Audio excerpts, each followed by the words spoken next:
Yeah, I know it's too early, but don't judge a mommy. Bumili na ako nito.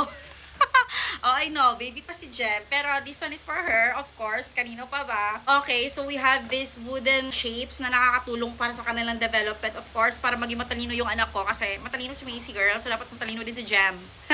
So, no pressure mga anak ko. Bumili ako nito. Ayan, very helpful nito kasi at the early age, kaya nila mag-identify ng colors at ng shapes.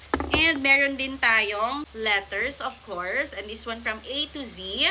And the numbers. Syempre, hanggang 1 to 20 yan siya. Meron itong mga choice sa iba pa. Ilalagay ko siya sa yellow basket. Pwede kayong, eto set na to siya eh. Shapes, numbers, and letters. Meron din yung iba na basta marami pa dyan. Meron din pang xylophone. Actually, yun sana dapat kukunin ko para mas alam ni Jem yung mga music, ganon. Kasi diba ako mahilig akong sumayaw. But technically, since ako naman yung mommy niya, it will just come eventually, naturally, kasi nga nagmana siya sa akin. So, eto talagang kailangan is prayo. Yung mga basic na kailangan malaman ng mga, or matutunan ng mga anak natin at the early age. So, sa mga momshies dyan, aling super duper aga natin bumili nito. Ang importante, para sa kanila to, diba? At may matutunan sila dito. So, mga mommies, kung gusto niyo din to, i-check out niyo na, nasa yellow basket.